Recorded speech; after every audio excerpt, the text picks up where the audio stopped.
Hello, this is Sam from ValueTechAcademy.com. In this video, let us see the most important interview questions in SQL that you need to know. SQL interview question videos will be added to this playlist every week. So don't forget to subscribe to our channel for new videos. We also have a free course to practice SQL queries using 30 scenarios. Check out the link in description. Also follow our YouTube playlist on practicing SQL queries using scenarios.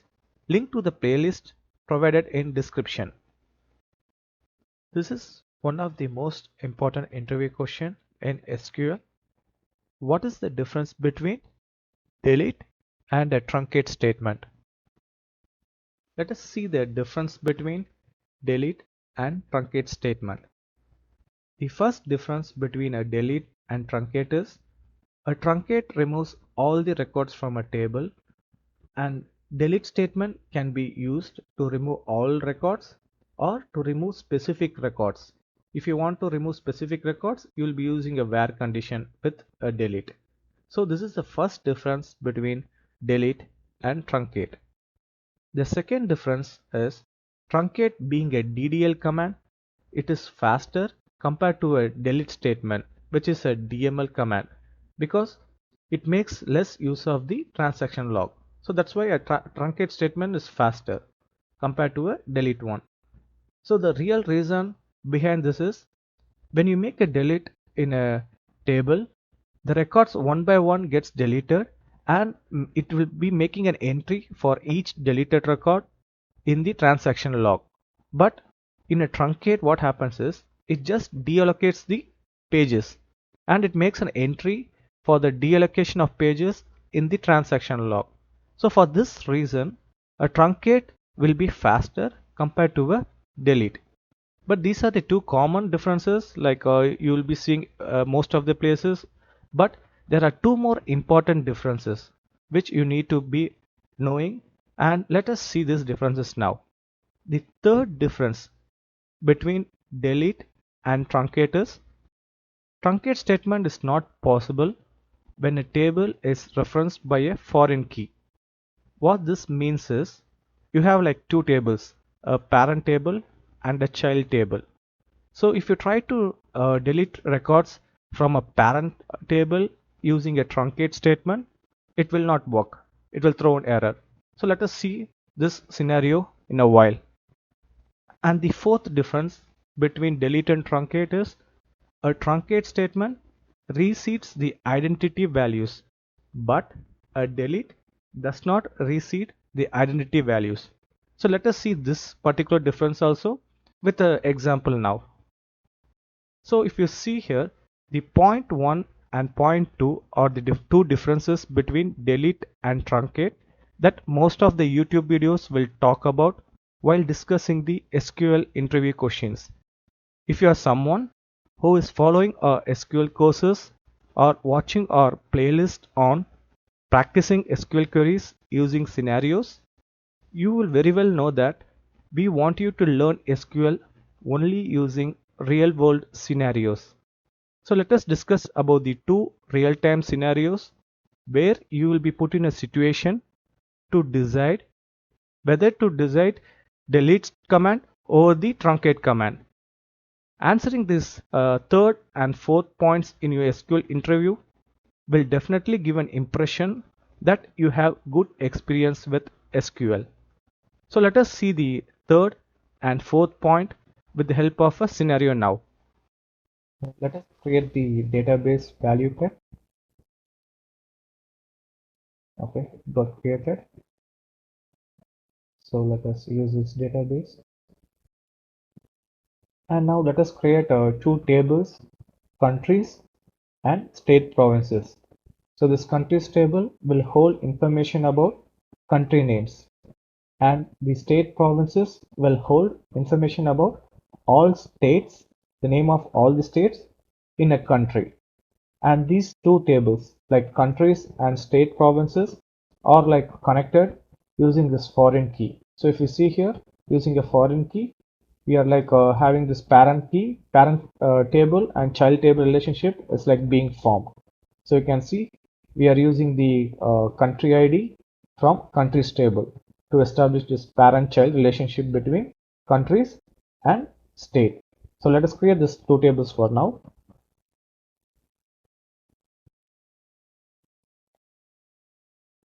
So we have like two tables, countries and state provinces.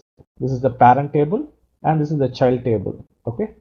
So now let's insert some data. Okay. So in the parent table, we are going to insert the country information, like we will insert United States of America as one of the country. Let's run this. Okay. And next for the state table, let us insert like five records like New York, Texas, Washington, Arizona, Kansas. Like this, 5 states will just enter.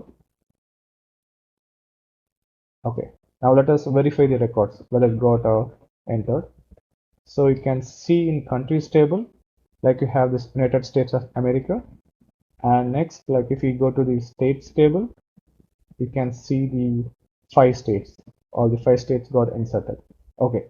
Now let's try to validate that point number 3. What it says is truncate is not possible when a table is referenced by a foreign key. Okay, let's see this scenario now. Okay. So now let's try to remove the records from the child table first, because like if you're going to delete any records from a parent table, you just need to make sure it's getting deleted first from the child table. So here the child table is the state provinces. So first let's remove this data from here. Okay, now we have this parent table, that is the countries table, right? So now let's try to use this truncate. Okay, we want to remove all data from countries table, that is the parent table. So if we try to use the truncate, you can see here cannot truncate table countries because it is being referenced by a foreign key constraint. So this is the thing we discussed. So the main difference you need to know is like truncate is not possible when a table is referenced by a foreign key. But if you try to do this with a delete one, it will work. So let's see now. So if you delete the parent table countries using this delete statement, you can see it got deleted. So you can just verify this in both the tables. You can see there are no records in both the tables. Okay, so this explains the difference. That point number 3, truncate is not possible when a table is referenced by a foreign key. Okay, so the fourth point, let's see the fourth difference between truncate and this delete. Okay, so it says truncate receives the identity values, but delete does not receive identity values. Okay, so what here we'll do is for the second table, we'll just add a identity property to the column state ID. Okay, so we'll just like add this one. Actually, we are creating a new table. Okay, so we already created like 2 tables for this one. So this is the third table we are creating, and for the third table state postal codes, we have a column state ID, and we are adding the identity property to this particular column. So here the property, what it says is the value will start with 1, and for each record the value will get incremented by 1. So that is what 1 comma 1 means. Okay, so let's just create this table for now. Okay, so now let's see the data. So we don't have any countries because we just now deleted, and this is the new table we created. Okay, so we'll just enter the record for countries table once again now, and you inserted the value. Okay, fine. And for the postal codes, we'll enter like 5 records: NY for New York, Texas, Washington, Arizona, and Kansas. So for all these 5 states, we are just entering this postal codes now. So let's insert, and now we can see like 5 rows got inserted, right? So let's see the data. Okay, so now you have like 5 records, but if you notice one thing here, like when I was doing the insert, I didn't mention this column state ID. I just mentioned the second and third column. That is when you created this table, right? state postal codes, like I didn't mention this state ID, which is an identity property. So when you use a like identity property, you need not mention the column name because automatically it will increment. So if you see here the state ID, we didn't mention here. If you see here, we didn't mention, right? But when you do a insert, automatically the values starts with 1 because here we gave the property, it starts with 1. The identity property starts with 1. So it started with 1, and then we gave like a value 1 to be incremented for every insert. So now you can see like a value got inserted, right? And 1, 2, 3, 4, 5, it got incremented. Okay, so that's why you can see this state ID automatically incremented. Okay, for every record be inserted. Okay, now let's see the real difference now. Okay, so if you try to delete records from this particular table, that is state postal codes, okay, using a delete statement, let's see what happens. Now, okay, I'm deleting from the state postal code, and I'm not deleting all records. I'm just going to delete state ID 5, that is this particular record, right? This list one. This is the only one I'm going to delete now. Okay, okay, I deleted it. So let us verify if it got deleted. And you can see here, right? The fifth state ID is not here. It got deleted. Okay, now let's try to insert one more record to this particular table. Okay, the same table. So here I'm trying to insert a new data. Like this is for Alaska. This code is for Alaska. So what I'm going to do is I'm just like trying to insert it here. So you can see one row got affected. So let's see now what happened. So if you see here, see, after 4, we deleted this fifth record, right? So what happened is it does not like get inserted as fifth record. It takes the ID as 6. So that is what happens when you try to use delete statement. But the same, okay, instead of like this one, instead of delete, if you try to use this one, truncate, we'll see what happens. But before that, like let me do one more like example with delete itself. Okay, so now instead of deleting a specific record, I'm trying to like delete all records. Okay, from the same table, state postal codes, I'm just removing all the records. Okay, all records got removed, right? So you can see, okay, no records are there. Now I'm trying to like insert like one more like a state code. Okay, IN for Indiana, I'm trying to insert. Okay, one value got inserted. So now if you try to like see the values, see the previous one was 6 actually. Okay, the state ID. Now even though you removed all the data, it didn't start with 1.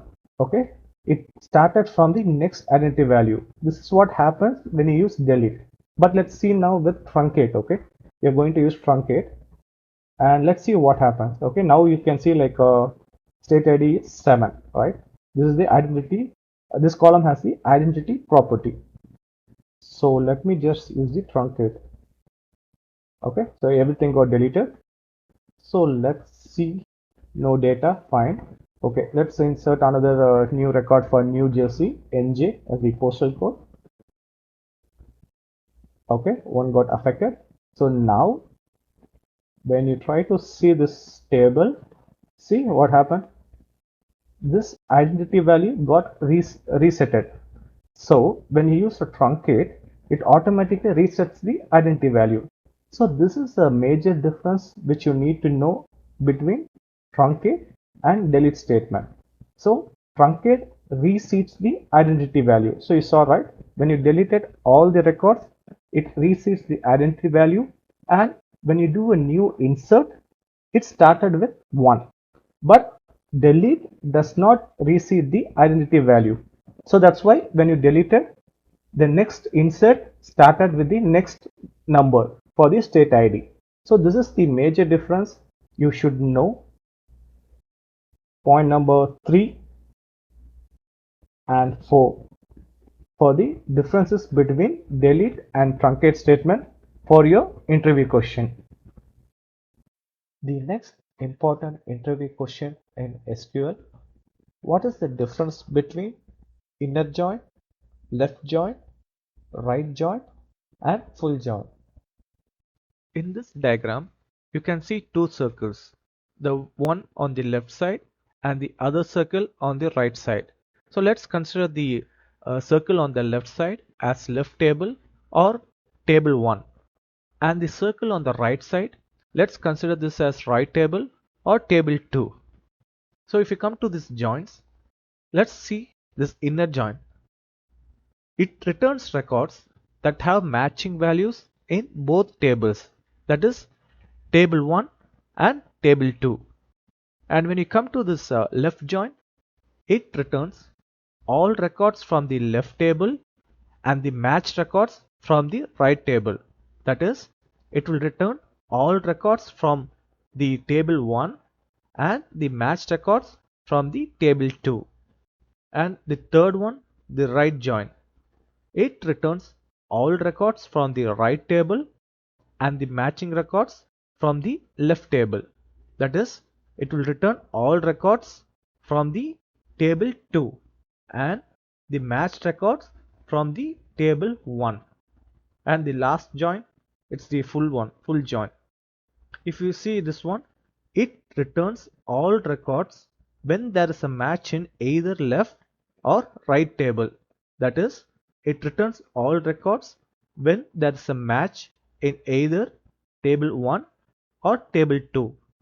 Let us see the differences between the four joins using four real-time scenarios. This will help you to understand the differences between inner join, left join, right join, and full join.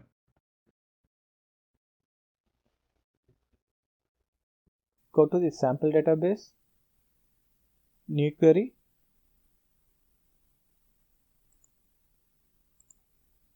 production.workorder is the first table we are going to see in this scenario. Let's query this table production.workorder to see the columns and data in this table.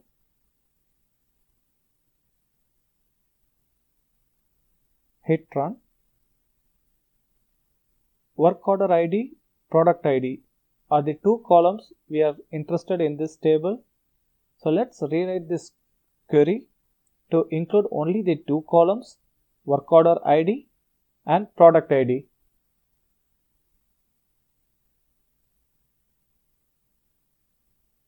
You can see only two columns now in the output. Let's see the requirement. You want to find the product name of each product ID along with the work order. You can see the work order ID and product ID. You need to get the product name along with the work order ID. So the product name needs to be displayed next to the product ID as per the requirement. But to get the product name, we have to go to the table production.product. So from this table, we are going to get the product name. So let's query this table production.product to see the columns.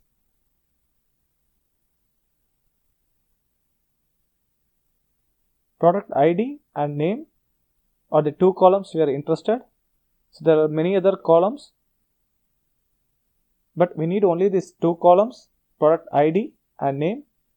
So let's rewrite this query to include only the two columns, product ID, name.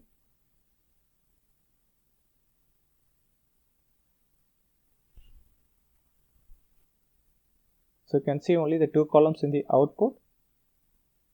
But in the first table, if you see you can't find the name, you can see only the product ID. So you are going to combine the two tables. So let's copy the first table. So given alias A. So for the work order table, the alias is given as A. We are getting the two columns work order ID and product ID from work order table.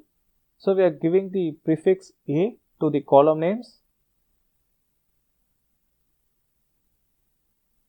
So the second table is going to be product table. So we are going to combine the work order table with the product table using the inner join so that we can get the product name, give an alias name to the production.product as B. The alias name is going to be B, and we are going to get the column name from the second table product. So include the column name B dot name,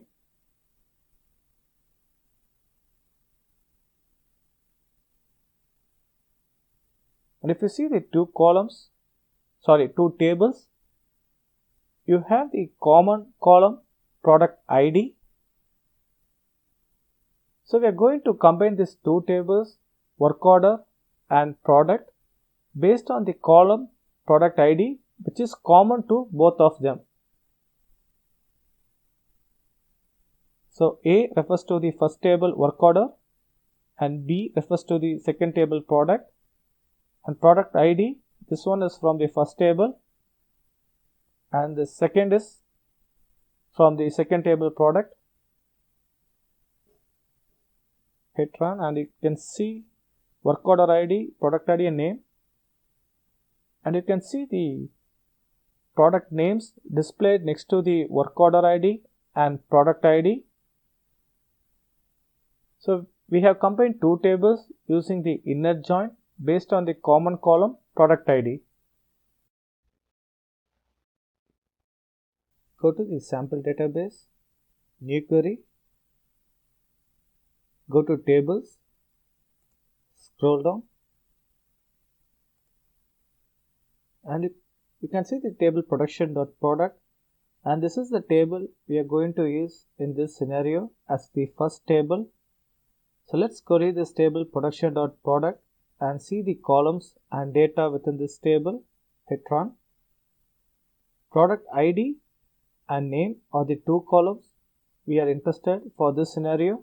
So let's rewrite this query including only these two columns, product ID and name.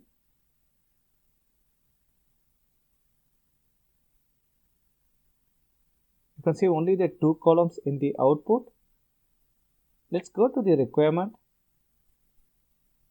You want to find the sales orders for all product IDs along with the product ID and its name.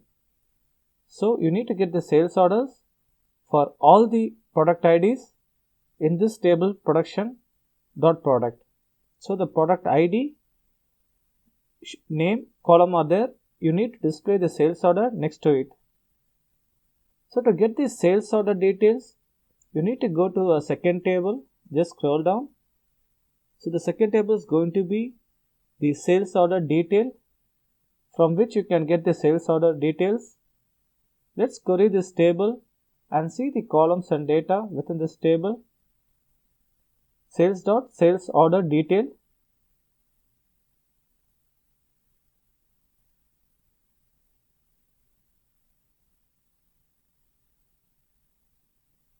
Sales order ID and product ID are the two columns we are interested from this particular table, but you can't see any product name in this table. If you see the requirement, sales orders needs to be displayed along with the product ID and name. The name is the product name, but you can't find any product name column in this table sales order detail. You have to get the name information from the table product. So now we'll rewrite this query using the two columns, product ID and sales order ID.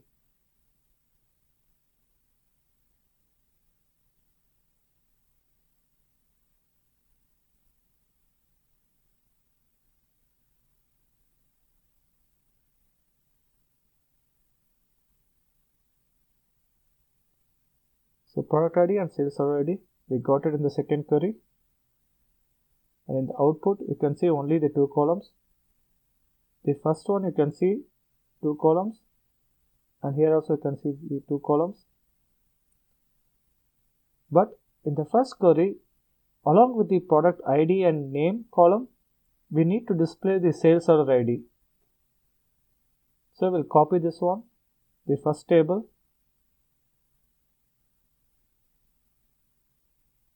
and give an alias name A for the table product. So we have two columns, product ID and name, from the table production.product. So we are including the alias as prefix.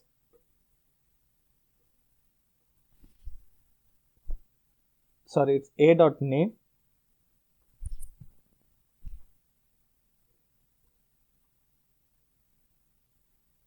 So you got the first column and the second column from the table product. Next we are going to do a left join with the table sales order detail.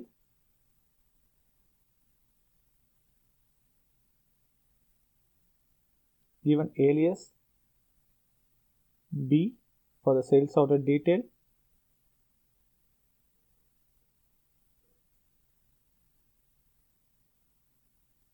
So if you see the two tables, you can see the product ID column common to both of them. So we are going to do this left join based on the common column product ID. So this product ID is from the product table.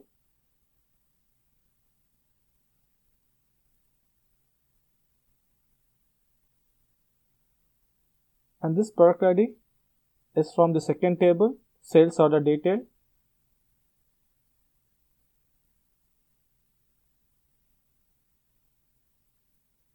So we got the two columns from table A, and we need to include the third column from the table sales order detail, and that is going to be the sales order ID. So we got the required three columns, and we combine these two tables using a left join based on the common column product ID. Let's execute this one. Click run. You can see all the product IDs and the sales orders for those products. So you can see some null values for a few product IDs.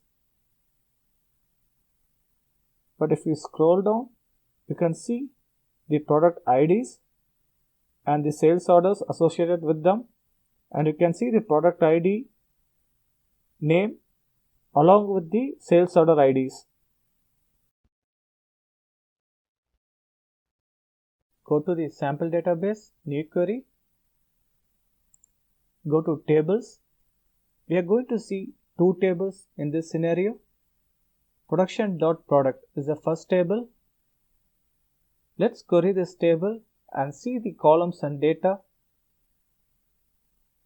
Production.product.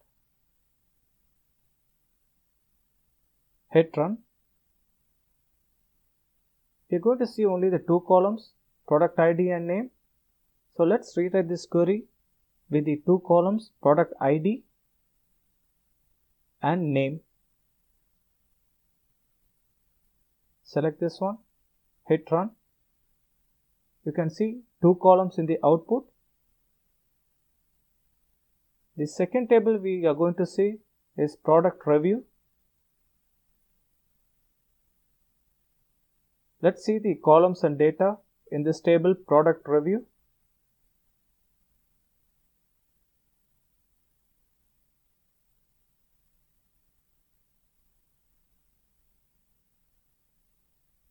Hit run. So we are interested in two columns, product ID and commons. Rewrite this query with the first column, product ID,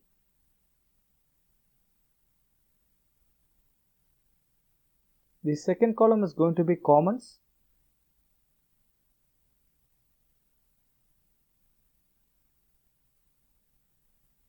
Hit run. You can see two columns in the output. Let's go to the requirement. You can see that we need to find the reviews of products along with the product name. We have the reviews of products, that is the commons, but we need to get the product name next to that.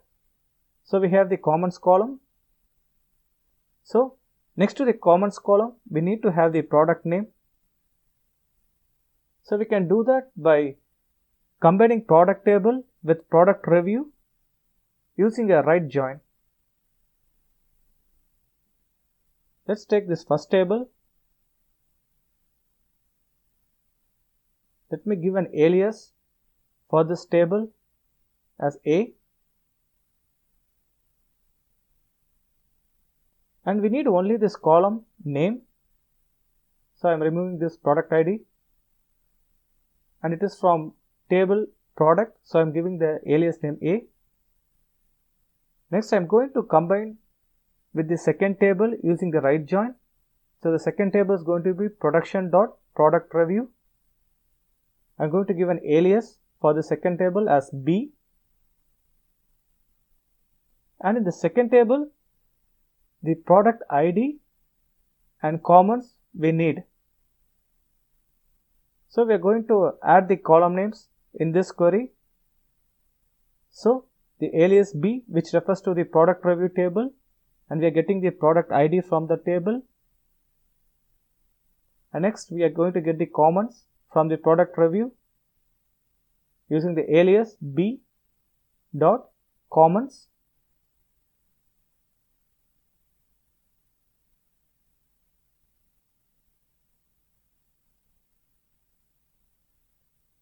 So if you see the two tables, the common column is going to be the product ID, using which we are going to combine these two tables. So A dot product ID, which refers to the product ID in the table product, equals B dot product ID, which refers to the product ID in the table product review. That's an error because I left out the comma. Okay, if I execute this query, you can see the product name next to the commons. So the product name got displayed next to the commons. So if you take the first comment, you have the product name. Likewise for the comment 3, you have the product name as per the requirement.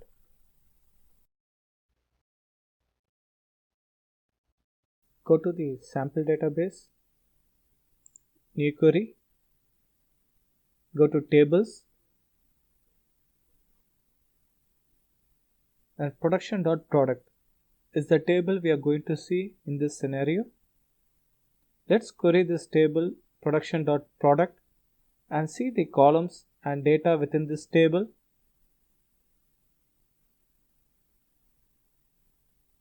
Select it, hit run,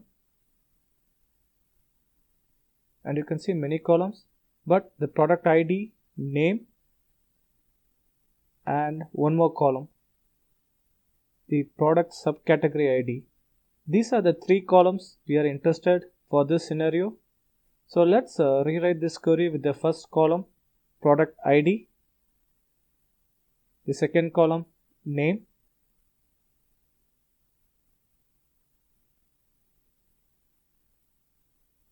and the third column, product subcategory ID. So only these three columns we will be using for this product in this scenario.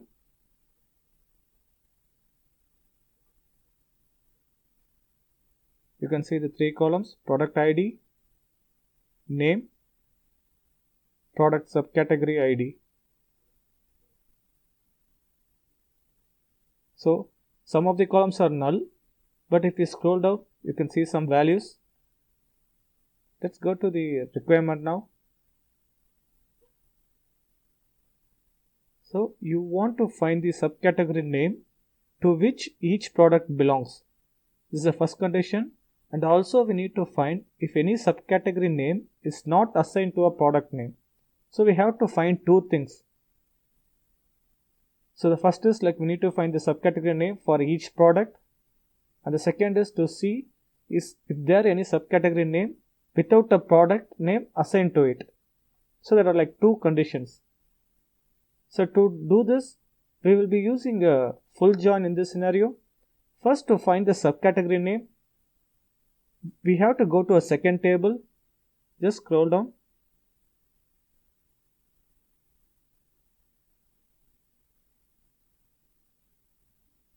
This is the table. So the second table is going to be production.product subcategory. So in this table, we are going to get the subcategory name.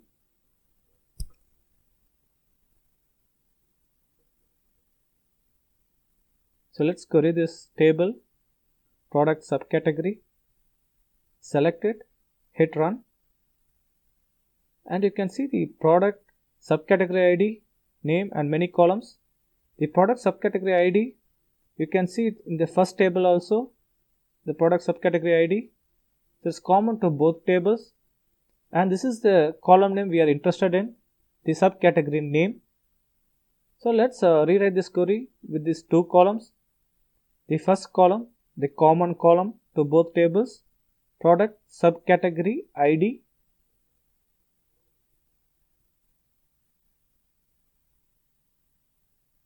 The second is the name column. So the name column is the subcategory name. It's not the product name. So execute. You can see only two columns in the output.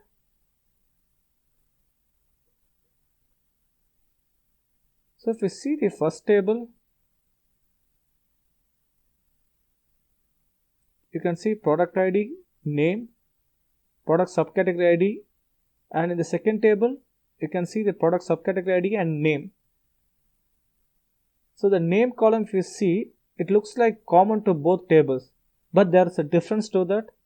The name in first table is a product name, and the name in the second table is going to be the subcategory name. So that is the difference. So let's copy the first table.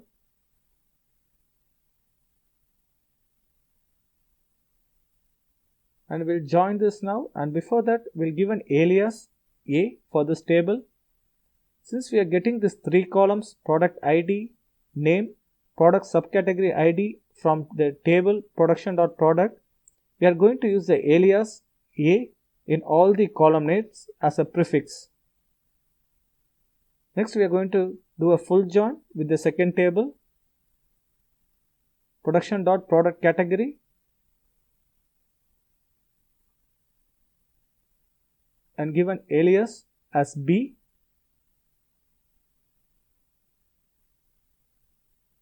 So for the second table, if you see in the second table, we are going to get only the name column from the second table. So I'm just including this column name, b.name.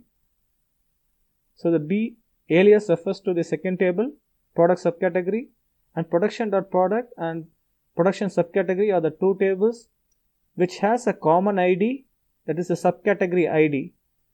So we are going to join using the common column product subcategory ID using this on keyword.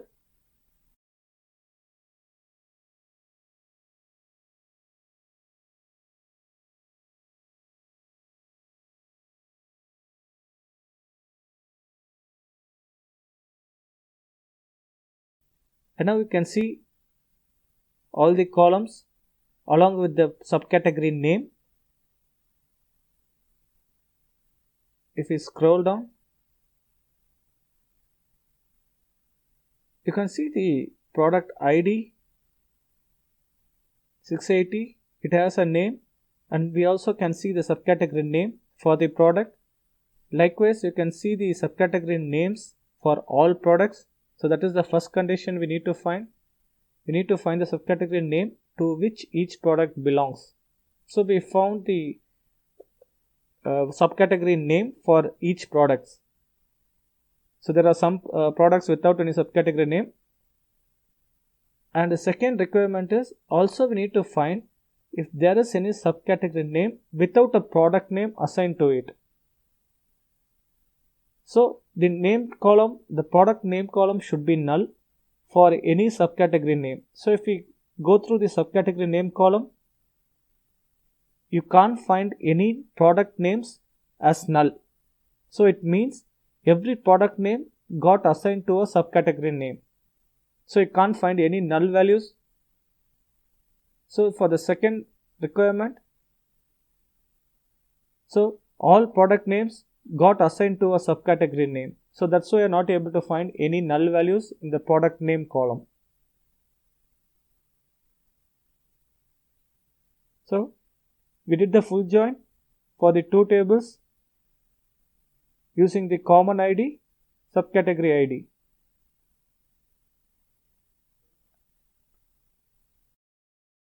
Another interview question in SQL which is commonly asked: what are the key differences between primary key, foreign key, and a unique key?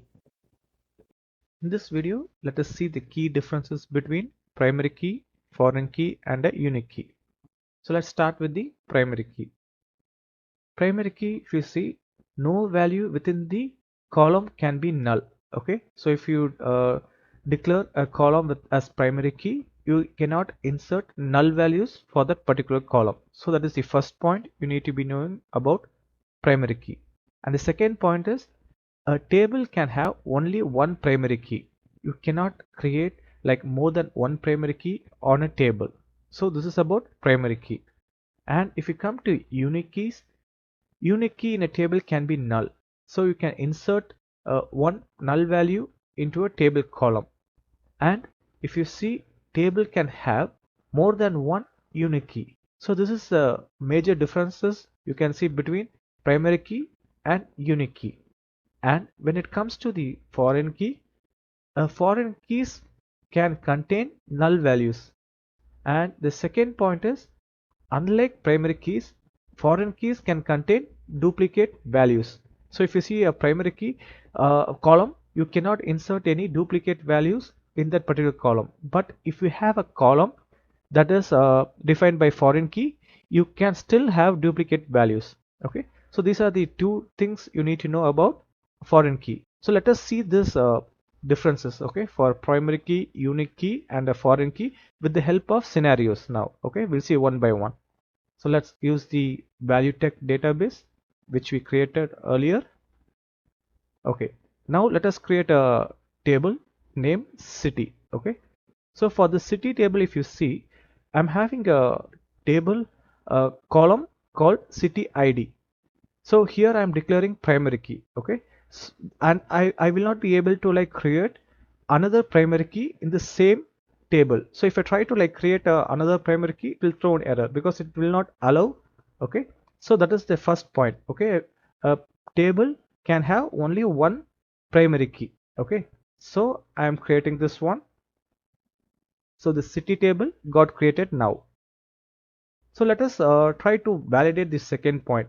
So the second point says like you cannot insert any null values into a primary key column. So the column here is city ID. So it says you cannot insert null values. So let's validate this one. So you're trying to insert into city for this particular city ID which has a primary key. We are trying to like insert null value. So insert. So we can see the error, cannot insert the value null into column city ID. Okay, so it clearly says column does not allow null because the reason is that column is defined as a primary key. So that is the reason. But like if you try to insert with a value now, okay, let's insert, it allows. So if you go to this table, you can see, okay, the Frisco city name got inserted. So with this example, like you can see, a primary key column cannot have null values, and in a table you can create only one primary key. So this is about primary key. Next we'll see about unique key. Okay, so what we'll do is like for this same city, okay, this city table which we created, right? For this city table we'll add one more column called city code. Okay, it's a new column. Let's add this particular new column. Okay, it got created. And what we will do is like, see, we are trying to add a primary key. Okay, so I'm just like showing us a demo. Like if I try to add a primary key for this particular one, it will throw an error. See what it says, table city already has a primary key. So this is the point I was trying to say earlier. A table can have only one primary key. So that's what happened. When I'm trying to add a primary key to the second column, this is the second column which I'm like adding to the table city. So it throws an error. So this validates both the points for primary key. That is, a primary key cannot have null values and only one primary key can be created in a table. Okay, so if you come to the unique key example, okay, I'm trying to create a second table. So the second table I'm calling it county. Okay, so I'm creating this table county, and if you see in this table, you can see I am adding a unique key for two columns. So for country ID and another one is FIPS code. Okay, so these are like two columns for which I am able to define the unique key. So this is like another difference. If you see in a unique key, right, you can have multiple unique keys, right?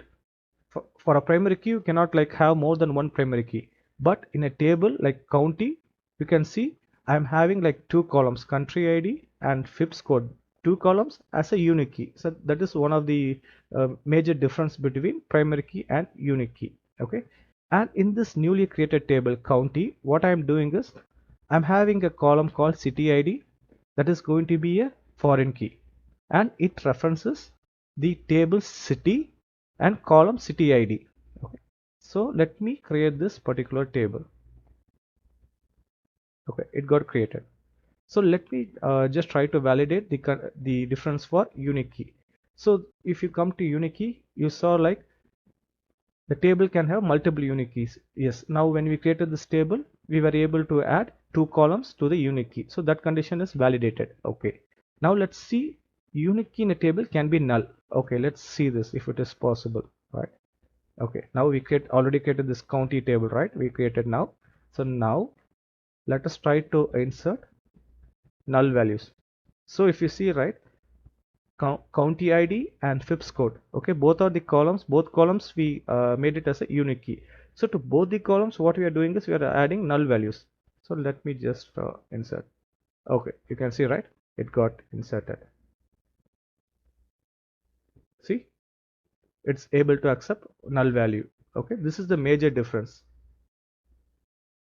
A unique key in a table can be null, and a table can have multiple unique keys. Okay, so far we saw primary key and unique key, and now let's see the final one, foreign key. Okay, let's go to the scenario. So let's see the data here. Okay, we have this data. What we'll try to do is like we'll try to insert null value. Okay, if you try to insert null for this foreign key, let's see what happens. So this is the city ID is the column that is having the foreign key. If we go to the table structure, right, city ID is the column that has the foreign key. So for city ID, I'm trying to like insert null. So let's see what happens. See, it got inserted. Even when you verify, you can see for the foreign key column null, we are able to insert. Okay, let us see the second point. Unlike primary keys, okay, foreign keys cannot contain duplicate value. Okay, sorry, I'm sorry, it says like foreign key can contain duplicate values, right? So I'm trying to insert two records. So if you see here, for this city ID, that is the foreign key column, I'm trying to insert duplicate value 1 and 1 again, right? So let's see if it allows. See, two columns got affected. So let me just see the data, and yes, okay, you can see the null and also duplicate values got inserted for a foreign key column. So if you go to this differences, you can validate both this condition, right? Foreign key can contain null values. Yes, this is city ID is a column that has the foreign key, so it can have null values. Yes, and the second it says is foreign key, unlike this primary key, can contain duplicate values. See, we are able to have duplicate values on the city ID which has the foreign key. Okay, so from this scenarios you can see the key differences between primary key, foreign key and the unique key. If you like this video, don't forget to subscribe to our channel so that it will help us to make more videos on SQL interview questions. Okay, thank you.